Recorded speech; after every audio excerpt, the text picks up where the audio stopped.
तो गुरुदेव भगवान आगे हमें सुदामा जी की कथा सुना रहे हैं। और कथा चाहे कोई भी हो, कथा के पीछे एक मकसद होता है, एक शिक्षा होती है। हमें कोई मनोरंजन के लिए सत्संग नहीं सुनाए जाते थे, टाइम पास के लिए नहीं सुनाए जाते थे। हम इन कथाओं से शिक्षा ग्रहण करें। पूज्य गुरुदेव भगवान को पता था कि एक समय इस भक्ति मार्ग पर भक्तों की परीक्षा का भी आएगा। उस समय इन भक्तों ने इन कथाओं को आधार बनाकर, सत्संगों को आधार बनाकर, इस ज्ञान को आधार बनाकर ही सफलता प्राप्त करनी होगी। इस परीक्षा में नकल के लिए कोई जगह नहीं है।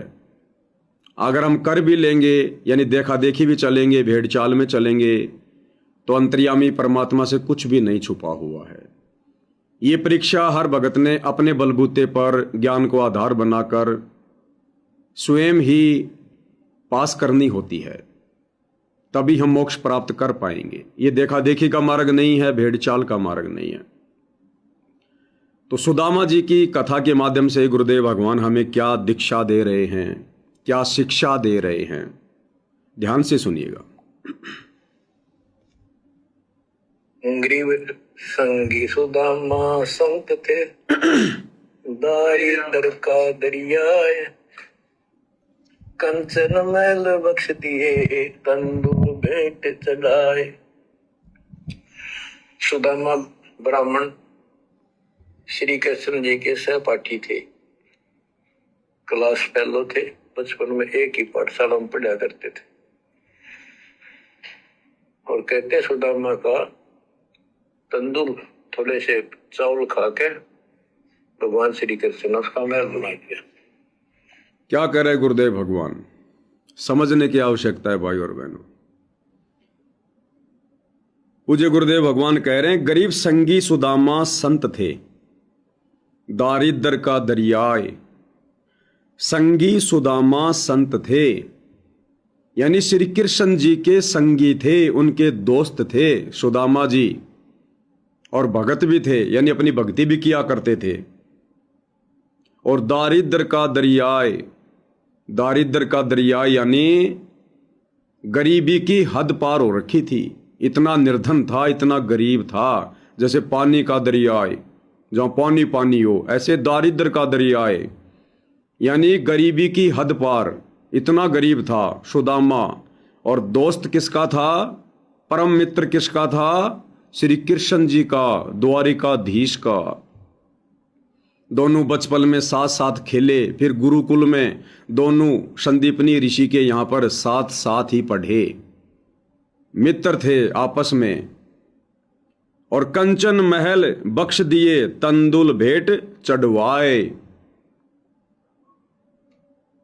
फिर आगे चलकर क्या हुआ, लंबी कथा गुरुदेव ने सुनाई।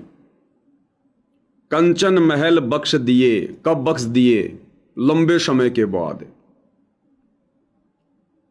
जब सुदामा जी भी बड़े हो गए, श्री कृष्ण जी भी बड़े हो गए, दोनों अपने अपने कार्यों में लग गए। श्री कृष्ण जी द्वारिकाधीश बन गए, राजा बन गए, उधर सुदामा जी बहुत ज्यादा गरीब होते चले गए। सुदामा जी की पत्नी थी, 4 उनके बच्चे, और कई कई बार तो एक समय उनको भोजन भी मिलना बड़ा मुश्किल हो जाता था। अब विचार करना भाई और बहनों इन कथाओं पर। आज से पहले हमें जो ये श्री कृष्ण जी की, सुदामा जी की कथा सुनाई जाती थी, केवल टाइम पास के लिए, मनोरंजन के लिए, हमें निष्कर्ष निकाल कर नहीं दिया जाता था, जो निष्कर्ष आज गुरुदेव भगवान ने दिया है। कृष्ण जी राजा, सुदामा जी गरीब ब्राह्मण, जैसे तैसे अपने परिवार का भरण पोषण कर रहे थे। जब सुदामा की पत्नी को इस विषय में पता चला कि श्री कृष्ण जी आपके मित्र हैं, आपके साथ में पढ़े हैं, खेले हैं, आप उनके पास जाकर कुछ मांग क्यों नहीं लाते, तो सुदामा जी मना कर दिया करते थे कि भगत का काम मांगने का नहीं होता, भगत का काम मांगने का नहीं होता। गुरुदेव भगवान कहते हैं मांगण मरण समान है, मत मांगो कोई भीख। उधार मांगना भी तो भीख ही है भाई, हाथ फैला दिए वो भीख हो गई। यानी आपके द्वारा किसी से उधार मांगना या किसी से भीख मांगना इस बात का संकेत है कि आपके पास में भक्ति वक्ति कुछ नहीं है, आपके ऊपर आपके गुरु का आपके भगवान का कोई आशीर्वाद नहीं है। तो परमात्मा जी कहते हैं मांगण मरण समान है, मत मांगो कोई भीख, और मांगण से मरना भला या सतगुरु की सीख। सतगुरुदेव भगवान कहते हैं भक्ति लेकर, ये सत भक्ति लेकर फिर भी यदि तू मांगता फिर रहा है तो तू काहे का भगत है, तेरा तो मरना उचित है, मर जा इससे अच्छा तो। अर्थात तू किसी काम का भगत नहीं है, फिर तू भक्ति क्यों कर रहा है? भक्ति करते करते और तेरे को हाथ फैलाने फिर रहे हैं। फिर परमात्मा ने मन में कोई शंका ना हो जाए, फिर एक वाणी कही परमात्मा ने कि मांगना भी दो प्रकार से होता है। एक तो अपने पेट के लिए, तो वो हमने नहीं मांगना किसी से, या तो मेहनत मजदूरी करके खाओ या फिर परमात्मा पे आश्रित रहो, फिर रास्ता कोई परमात्मा निकालेगा। दूसरा मांगना क्या है, उसको गुरुदेव ने गलत नहीं बताया।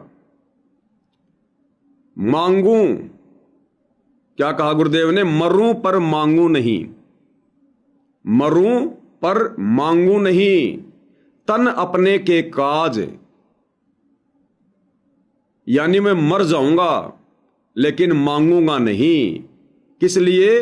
तन अपने के काज, यानी अपने परिवार के पोषण के लिए, अपने शरीर के पोषण के लिए, अपना पेट भरने के लिए, इसके लिए नहीं मांगूंगा।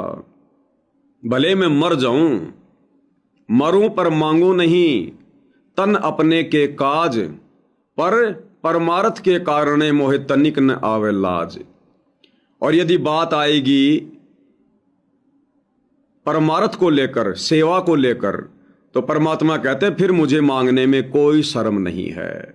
मरु पर मांगू नहीं, तन अपने के काज, परमार्थ के कारणे मोहे जरा न आवे लाज। तो ये हमने ध्यान रखना है भाई और बहनों, मांगने भी अंतर होता है। अपने पेट पोषण के लिए, परिवार पोषण के लिए, अन्य किसी प्रकार की आवश्यकताओं के लिए अब हम भक्तों ने किसी के आगे हाथ नहीं फैलाने हैं, ना अपने किसी भगत भाई के आगे, ना किसी यार और मित्र के आगे, ना किसी रिश्तेदार के आगे, ना किसी बैंक के आगे। उधार तो उधार है, चाहे बैंक से लोन ले लो या चाहे वैसे किसी से महीने 2 महीने के लिए मांग लो, ब्याज पे मांग लो, वो सब मांगना ही है। हम उधार क्यों मांगेंगे बताओ? हमें किस चीज की आवश्यकता है? क्या हमारा भगवान इतना भी नहीं देगा जो हमारी आवश्यकताओं की पूर्ति हो सके? फालतू के हमारे कोई खर्चे नहीं है, हमारे कोई शौक नहीं है, फिर भला हमें किसी से मांगने की क्या जरूरत पड़ेगी? और भक्ति यदि हम शास्त्र अनुकूल कर रहे हैं, मर्यादा में हैं, तो क्या हमारा सतगुरु 2 वक्त की रोटी भी नहीं देगा क्या? सर ढकने के लिए छत भी नहीं देगा क्या? तन ढकने के लिए कपड़े नहीं देगा क्या? सब कुछ देगा। तो आज से पहले लोगों को तत्व ज्ञान नहीं था, लोगों के पास सच्चा सतगुरु नहीं था, इसलिए भक्ति भी करते थे और लाल कपड़े पहन के, सफेद कपड़े पहन के मांगते भी फिरते थे। अब गुरुदेव भगवान ने कलयुग के बिचली पीढ़ी में आकर हमें यथार्थ ज्ञान दे दिया, सत्य ज्ञान दे दिया। परमात्मा ने हमें रहने करने के विषय में समझा दिया, बता दिया। तो हम भगत भाई बहनों ने अब किसी के आगे हाथ नहीं फैलाने हैं। देखो बहुत सारी बातें हैं, ये कलयुग की बिचली पीढ़ी है और सूक्ष्म मार्ग है। काल भी सूक्ष्म तरीके से ही भक्ति खंडित करवाएगा, मर्यादा तोड़वाएगा। हमें गुरुदेव ने क्या बताया कि हमने अपने कबीर भगवान के अलावा किसी और के आगे हाथ नहीं फैलाने। यदि हम भिखारी बनेंगे तो अपने भगवान के बनेंगे। वो भगवान कौन है, कबीर कौन है, आज हमें समझ में आ गया, हमारे गुरुदेव भगवान है। इसके अलावा हम किसी भी देवता से, ब्रह्मा विष्णु महेश से, किसी भी शक्ति से हम कोई उम्मीद नहीं करेंगे, कुछ नहीं मांगेंगे, हाथ नहीं फैलाएंगे। आज यदि मैं किसी से कहूं कि आप भाई श्री ब्रह्मा जी से मांग लो, श्री विष्णु जी से मांग लो, श्री शंकर जी से मांग लो, आप भाई बहन क्या कहोगे? नहीं नहीं नहीं नहीं, नहीं मांग सकते भाई, आन उपासना में आ जाएगा, गुरु के अलावा किसी और पर आश्रित होने में आ जाएगा। हम क्यों मांगे ब्रह्मा जी से, क्यों मांगे विष्णु जी से, क्यों मांगे हम माता जी से, क्यों मांगे हम हनुमान जी से? किसी की भी आत्मा गवाह नहीं देगी, किसी भी भगत की। इससे अच्छा तो भूखे मर जाएंगे। और जब बात आती है रिश्तेदारों की, यार मित्र की, बैंक की, तो आसानी से हम लोग ब्याज पर पैसा उधार ले लेते हैं, अपने किसी भगत भाई से मांग लेते हैं। वो क्या है? आप ब्रह्मा विष्णु महेश से, हनुमान से, देवी से, माता जी से, इनसे मांगने में तो शर्मा रहे हो, घबरा रहे हो, उनके आगे हाथ नहीं फैलाना चाहते। फिर उनके जो पुजारी हैं, फिर उनके आगे हम भला हाथ क्यों फैलाएं? वो पुजारी भी तो उन्हीं से मांग रहे हैं, उन्हीं से मांगा हुआ पैसा वो पुजारी हमें देंगे उधार रूप में। तो बात तो एक ही हो गई, चाहे डायरेक्ट ब्रह्मा विष्णु महेश से मांग लो, चाहे उनके पुजारियों से मांग लो, बात तो एक ही हुई। इसलिए परमात्मा जी कह रहे हैं कि मरूं पर मांगू नहीं तन अपने के काज, परमार्थ के कारण मोए तनिक न आवे लाज। मांगण मरण समान है, मत मांगो कोई भीख, और मांगने से मरना भला या सतगुरु की सीख। इसलिए भगत को मर्यादा में रहना अति आवश्यक है, ताकि किसी के आगे कभी हाथ फैलाने की जरूरत ना पड़े, अपने गुरुदेव भगवान को शर्मिंदा करने की जरूरत ना पड़े। सतगुरु रामपाल जी के भगत होकर और हम रिश्तेदारों से और अन्य लोगों से उधार मांग रहे हैं। भले वो हमें उधार दे देंगे, लेकिन पीठ पीछे बात करेंगे। ये यार हमारा भी एक रिश्तेदार है, बाबा रामपाल का भगत है, बड़ी बड़ी डींग मारते हैं बाबा रामपाल के भगत, हमारे गुरुजी ये कर देते हैं, वो कर देते हैं, और जब जरूरत पड़ती है तब मेरे से लेके जाता है उधार रुपए। तो हम क्या उदाहरण पेश कर रहे हैं? परमात्मा कहते हैं भगत तो लोगों को उधार दिया करता है, भगत कभी किसी से उधार लिया नहीं करता। तो सुदामा जी ने मना कर दिया अपनी पत्नी से साफ साफ कि भगवान ब्राह्मण का काम है, ब्राह्मण यानी भगत, ब्राह्मण सोई जो ब्रह्म पहचाने।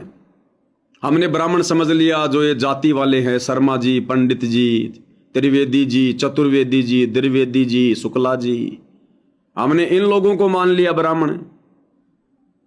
ये तो एक सामाजिक व्यवस्था के तहत जातियां हैं। असल में ब्राह्मण कौन होता है? ब्राह्मण सो ही जो ब्रह्म पहचाने, जिसको भगवान पहचान में आ गया, जो सत भक्ति करता है, वो ब्राह्मण है। पंडित सो ही जो पिंड की जाने, जो शरीर की व्यवस्था के बारे में जान गया, वो असल में पंडित है। तो सुदामा जी ने मना कर दिया कि भाई ब्राह्मण का काम मांगने का नहीं होता, मैं नहीं मांगूंगा। काफी दिन बीत गए। अब गरीबी है तो भाई और बहनों घर में लड़ाई झगड़ा भी स्वाभाविक बात है, क्योंकि हमेशा टोटे में लड़ाई होती है। टोटे में लड़ाई, टोटा यानी गरीबी। और परमात्मा जी क्या कहते हैं कि भगत की पहचान टोटे में होती है। टोटे में भक्ति करे सोए सच्चा सपूत, ये मायाधारी मस्करे कितने ज्वालिए ऊत। जो इन हालातों में भक्ति करेगा, अपने भगवान पे विश्वास रखेगा, धैर्य रखेगा, लड़ाई झगड़े से दूर रहेगा, मन मुटाव से दूर रहेगा, असल में वो भगत है, वो सच्चा सपूत है सतगुरु का। और जरा सा अभाव क्या आया, जरा सी घर में दिक्कत परेशानी क्या आई, लड़ाई झगड़े शुरू, कंजरपना शुरू, तो परमात्मा कहते हैं उस भगत में भक्ति का टपका भी नहीं है। काहे का भगत है वो? भगत सुख में, दुख में, लाभ में, हानि में एक समान होता है, जिसको ज्ञान हो जाता है कि भैया जो मेरे भाग्य में है मुझे वही मिलेगा, इससे ज्यादा मैं कहीं हाथ पैर नहीं मार सकता, मेरे कर्म बिगड़ेंगे, मेरी मर्यादा टूटेगी। और यदि मेरा सतगुरु ही मुझे नहीं दे रहा तो धरती पर फिर मुझे और दे कौन देगा? अगर मेरा सतगुरु ही मुझे नहीं देना चाह रहा, फिर और है कौन जो मुझे दे देगा धरती पर। तो भगत कई प्रकार से सोच विचार करके अपनी मान और मर्यादाओं में रहता है, भक्ति भाव में। तो सुदामा जी ने मना कर दिया कि मैं मांगूंगा नहीं। काफी दिन बीत गए। एक समय तो ऐसा आ गया कि बड़ी मुश्किल से उन्होंने बच्चों को थोड़ा बहुत आधा पद्दा खिलाया, कहीं से भिक्षा मांग के चावल वावल लेके, खुद भूखे। हद हो गई। सुदामा की पत्नी भी बार बार कहने लगी, आप जाओ आप जाओ, आप जाते क्यों नहीं, आपका मित्र है, क्या आपको इतना भी नहीं देगा क्या। लड़ाई झगड़ा करके जैसे भी जबरदस्ती उसने सुदामा जी को घर से विदा कर दिया द्वारिका के लिए। और पहले भाई और बहनों ये रिवाज था कि जब भी रिश्तेदारी में जाते थे, यार मित्र के यहाँ जाते थे, तो कुछ खाने पीने का सामान जरूर लेकर जाते थे। पहले ये फल फ्रूट वगैरह, मिठाई वगैरह ये सब नहीं थी, बहुत कम धनी लोग, पैसे वाले लोग लेके जाते थे, हर जगह मिलती भी नहीं थी। अपने घर से ही कोई चने वने भून के, कोई कसार बना के, या कोई खील मखाने वगैरह बना के, चावल वगैरह इस प्रकार से ले जाते थे। तो सुदामा की पत्नी जी ने 3 मुट्ठी चावल थे उनको भूना और सुदामा जी की धोती के पल्लू के गांठ मार के और दे दिए कि आप जाओ। सुदामा जी वहां चले गए। अब गुरुदेव भगवान ने फिर क्या बताया आगे। सारे खेल परमात्मा खेलता है, सारे खेल। अब आप और हमें समझ में आएंगी भाई और बहनों ये बातें। ना श्री कृष्ण जी के बस की बात थी, ना श्री रामचंद्र जी के बस की बात थी। सारे खेल परमात्मा खेलता है। इन तीनों देवताओं के भी अटके हुए काम यही कबीर भगवान सतगुरु रामपाल जी पूरे करता है। अवतार रूप में भी इनकी सारी समस्याओं का समाधान यही गुरुदेव भगवान करता है। उधर से जब पूज्य गुरुदेव भगवान ने देखा कि भाई सुदामा चल दिया है मन मार के, और मन में ये कि भाई लड़ाई झगड़े से अच्छा है मैं मित्र से मिलने चला जाता हूं, लेकिन मांगूंगा नहीं। फिर भी मन में धारणा यही कि मांगूंगा नहीं। उधर से पूज्य गुरुदेव भगवान ने श्री कृष्ण जी के अंदर प्रेरणा की। श्री कृष्ण जी ने अपने घर वालों से कहा कि भाई हम कुछ दिनों के लिए घूमने फिरने जा रहे हैं, ऐसे ऐसे रिश्तेदारी में जा रहे हैं। 50-60 सैनिक ले लिए, घोड़े ले लिए, और उधर से श्री कृष्ण जी निकल गए। इधर से पूज्य गुरुदेव भगवान श्री कृष्ण जी का रूप बनाकर, और जितने सैनिक वो लेकर गए थे, घोड़े गाड़े लेके गए थे, सेम टू सेम घोड़े सैनिक वैसा का वैसा पूरा खेल रच दिया परमात्मा ने। और कुछ ही देर के बाद में वापस आ गए। वापस आए तो घर वालों ने पूछा, जी आप तो अभी भी तो गए थे। बोला 10-15 दिन लगेंगे। बोला कोई नहीं, बोले आ गया मैं। बोलो कैंसिल कर दिया। अब श्री कृष्ण जी के रूप में वहां पर रियल त्रिलोकीनाथ कबीर भगवान सतगुरु रामपाल जी विराजमान हो गए। सुदामा जी चले गए।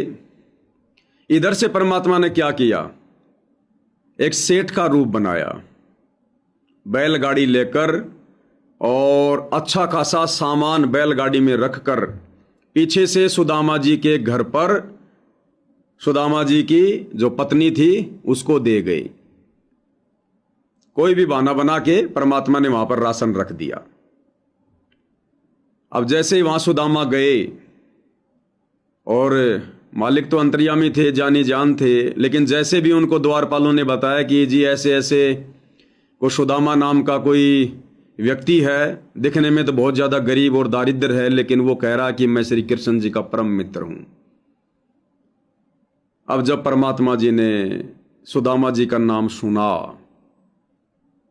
तो रियल है भाई और बहनों, जो हमें उन कथाओं में देखते हैं ना, जो टीवी सीरियल में देखते हैं, नंगे पैरों श्री कृष्ण जी के रूप में कबीर भगवान सतगुरु रामपाल जी भगत वत्सल भगवान नंगे पैर ये परमात्मा दौड़ पड़ा, सुध बुध खो दी अपनी कि मैं राजा हूं, मैं क्या हूं, लोग क्या कहेंगे, द्वारपाल क्या कहेंगे।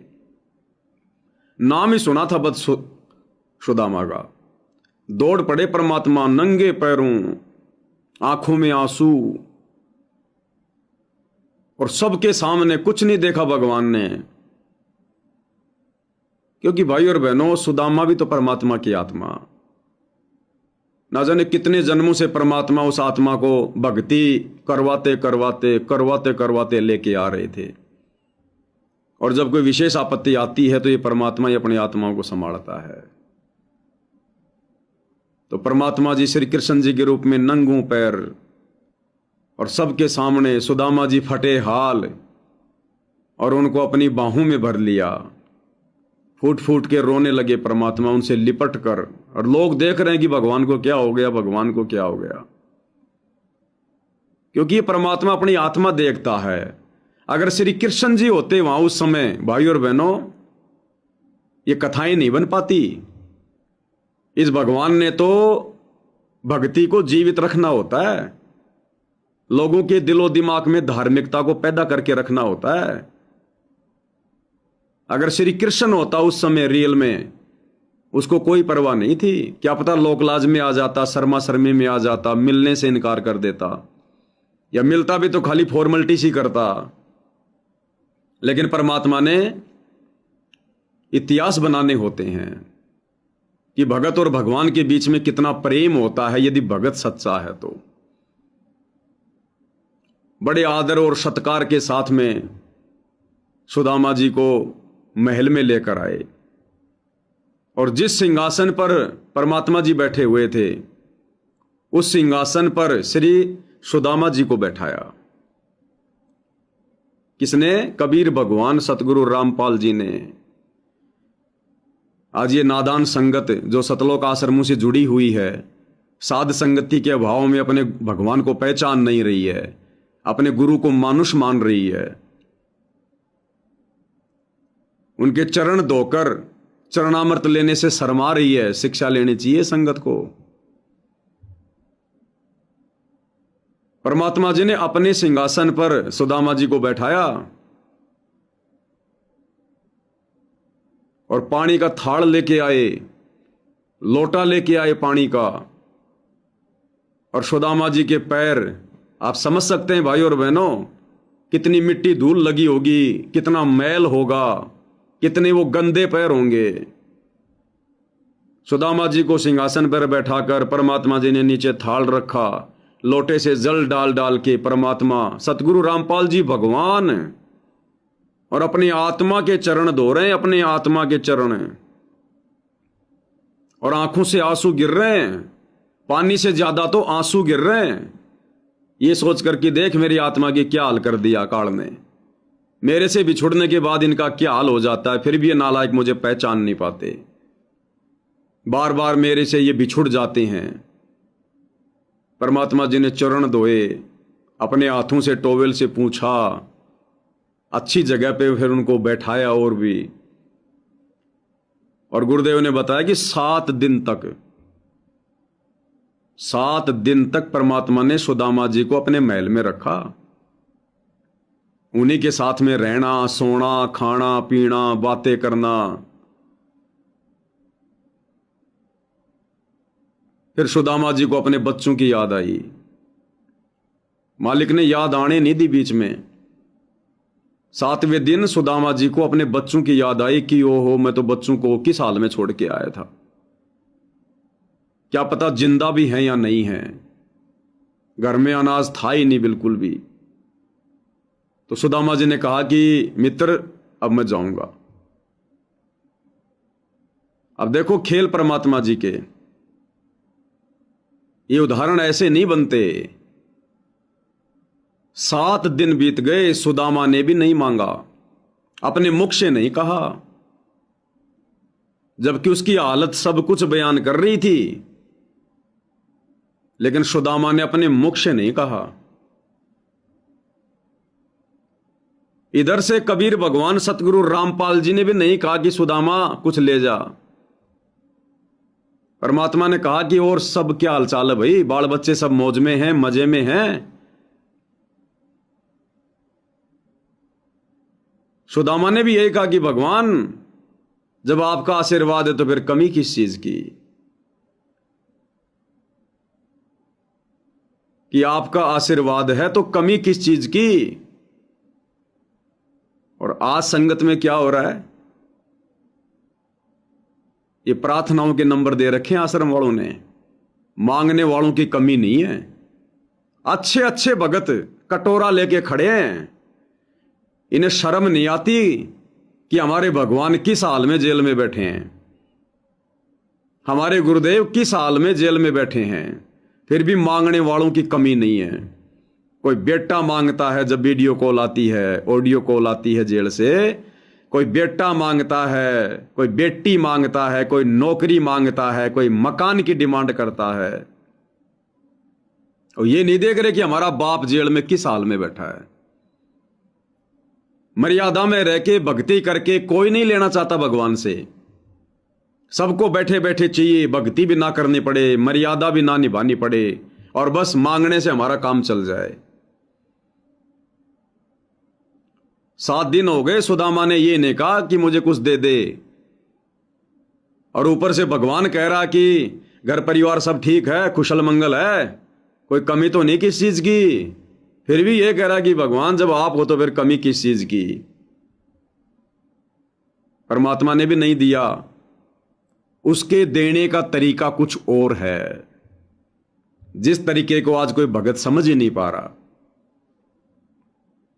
शुरू कर दी अन्नपूर्णा मुहिम, अन्नपूर्णा मुहिम। इस प्रकार से नहीं देता भगवान। और सुदामा के सामने भी यही कबीर भगवान सतगुरु रामपाल जी थे। क्या उन्हें पता नहीं था क्या हालत है मेरे मित्र की? लेकिन उसका विधान है, वो अपना विधान कभी नहीं तोड़ता। भक्तों को लगा दिया मजदूरी पे। भक्तों का, बेचारों का खुद का ज्योति पाठ और दान का पैसा लुटा रहे हैं जगत वालों पर। अरे उस समय भी तो श्री कृष्ण जी के रूप में यही भगवान था। उसके पास सैनिकों की कमी थी क्या? जैसे आज सतलोक आश्रम वालों के पास में भक्तों की कमी नहीं है, पैसों की कमी नहीं है। उस समय क्या श्री कृष्ण जी के रूप में कबीर भगवान सतगुरु रामपाल जी के पास में धन की कमी थी क्या? वो तो द्वारिकाधीश था। सेना की कमी थी क्या? सबसे बड़ी सेना थी उस समय उनकी, नारायणी सेना। भेज देते 150 सैनिक, राशन पैक करवा करवा के, और कारीगर भेज देते, मजदूर भेज देते कि जाओ मेरे मित्र सुदामा का मकान बना के आओ। ये तरीका नहीं है इस परमात्मा का। सुदामा जी चल दिए वापस, और उधर से परमात्मा जी ने देखा कि भाई घर से कुछ मेरे लिए भेजा कि नहीं भेजा, बहन ने मेरे लिए कुछ भेजा कि नहीं भेजा। ये भाभी वाभी तो ये जगत वाले बोलते हैं कि भाभी ने मेरे लिए कुछ भेजा कि नहीं भेजा।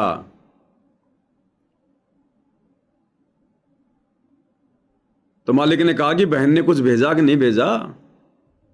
क्या भेजा? जरूर कुछ भेजा होगा, तुम मेरे से छुपा रहे हो। वो तो अंतर्यामी थे।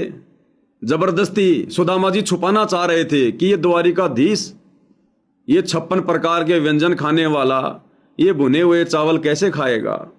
वो तो श्री कृष्ण ही समझ रहा था।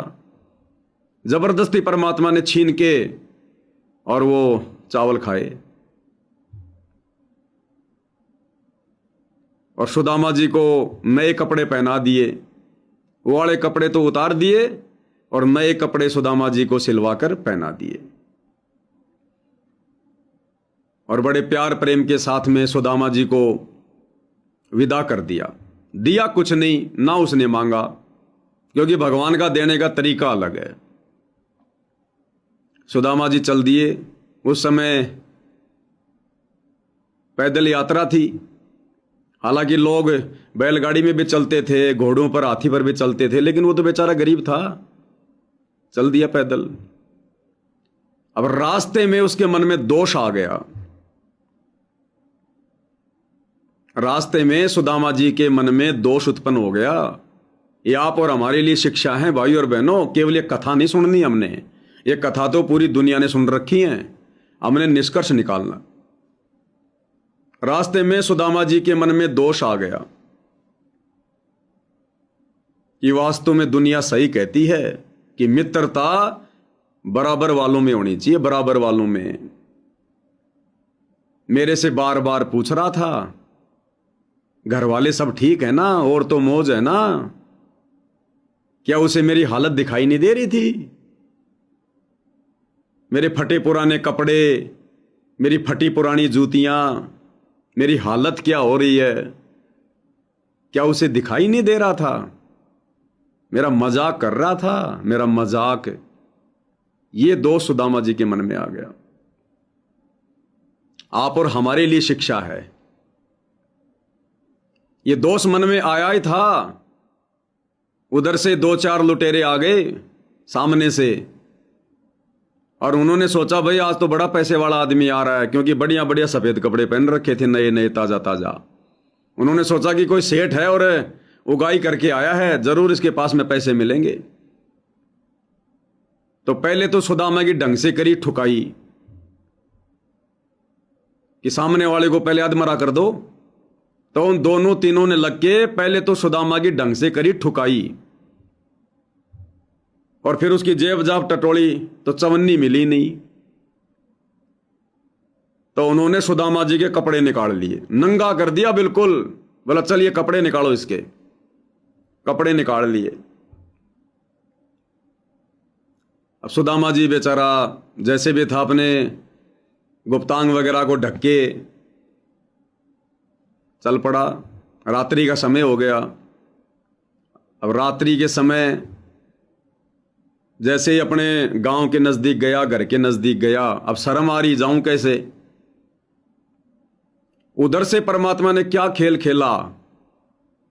अन्नपूर्णा मुहिम के तहत नहीं, इस भक्ति विरुद्ध अन्नपूर्णा मुहिम के तहत नहीं, उधर से पूज्य गुरुदेव भगवान ने जो श्री कृष्ण जी के रूप में थे वहां, उन्होंने विश्वकर्मा जी को आदेश दिया, और विश्वकर्मा जी आए और सुदामा जी का महल बनाकर चले गए। उसी दिन से काम पे लग गए थे जिस दिन सुदामा वहां से निकला था। महल बना दिया, कपड़े लत्ते धन वगैरह सब कुछ, कई वर्षों का जीवन पर्यंत का परमात्मा जी ने भर दिया सामान अपने भगत के घर में। नौकर चाकर सब, गहने गाठी वगैरह सब। अब उसकी जो धर्मपत्नी थी उसको अंदेशा हुआ कि पंडित जी आज आ जाएं, कल आ जाएं, आज आ जाएं, कल आ जाएं। तो रोजाना वो महल की छत पे खड़ी होकर देखा करती थी कि पंडित जी कहीं बहक ना जाएं, कि यहां तो मेरी झोपड़ी थी, ये महल किसने बना दिया, कहीं विचलित ना हो जाएं। तो सुदामा जी जैसे अपने घर के पास आए तो देखा वहां झोपड़ी तो है ही नहीं, एक पेड़ की ओट में खड़े हो गए, नंगे थे, और देखा भाई यहां तो महल बना हुआ है। सुदामा जी को और बहुत बड़ा धक्का लगा, रोने लग गए। ये भगवान, लगता है किसी ने मेरी झोपड़ी भी छीन ली और मेरे बच्चों को ना जाने कहां निकाल दिया होगा, कहां दर दर की ठोकर खा रहे होंगे, और उस व्यक्ति ने मेरी झोपड़ी पे कब्जा करके महल खड़ा कर लिया। उधर से सुदामा जी की पत्नी ने देखा कि एक आदमी खड़ा हुआ लेकिन शर्मा रहा है। उसने सोचा कहीं पंडित जी ना हो, दिया हाथ में लेके हल्की हल्की रोशनी, और वो उधर गई। अब सुदामा जी ने देखा कि ये औरत कौन आ रही है, हाथ में दिया है, नए कपड़े हैं, गहने गाने वगैरह, सोने चांदी से लदपद हो रही है, पहचान नहीं पाए। फिर जैसे नजदीक गए तो वो पंडिताइनी पहचान गई। उसने कहा कि पंडित जी मैं हूं। तो उसने कहा कि ये क्या है, पहले तो ये दीपक बंद कर, दीपक बंद कर पहले, मुझे शर्म आ रही है, मैं नंगा हूं। तो उसने दीपक बंद किया। तो पंडिताइनी ने पूछा कि आप नंगे क्यों हो, क्या हो गया? और बोलो देखो आपके भगवान ने क्या ठाट बाट कर दिए। जिस दिन आप गए थे ना, उसी दिन आपके मित्र ने, आपके भगवान ने यहां पर काम शुरू कर दिया, धन धान्य से भर दिया सब कुछ। हम तो फालतू में ही आपके मित्र के प्रति मन में दोष पैदा कर रहे थे। बोला पंडित जी आप तो फालतू में दोष पैदा कर रहे थे कि मेरा मित्र देगा नहीं, मेरी मदद नहीं करेगा, ये है वो है। और बोला आपकी ये हालत किसने कर दी, आपकी ये हालत कैसे हो गई? तो सुदामा ने कहा कि इसीलिए तो मेरी हालत हो गई क्योंकि मेरे मन में दोष आ गया। उस दोष का ही है ये परिणाम। बाद में देख लिया सुदामा ने कि भगवान ने तो ठाट बाट कर दिए, और मैंने जो बेवजह जो मन में दोष पाला था कि क्या उसको पता नहीं कि मेरे घर की क्या हालत है? अगर वो मेरी मदद करना चाहता तो क्या मुझे दे नहीं सकता था? मेरा मजाक उड़ा रहा है। बोला भगवान के प्रति मन में दोष आया तभी तो मेरी ये हालत हो गई। फिर सारी कथा उसने बताई कि ऐसे ऐसे रास्ते में लोगों ने मेरे को लूटना चाहा पैसों के लालच में, पहले मेरी पिटाई करी, फिर पैसे नहीं मिले तो मेरे कपड़े ले गए। और सुदामा जी फिर अपने कपड़े पहन के फिर अपने महल में गए।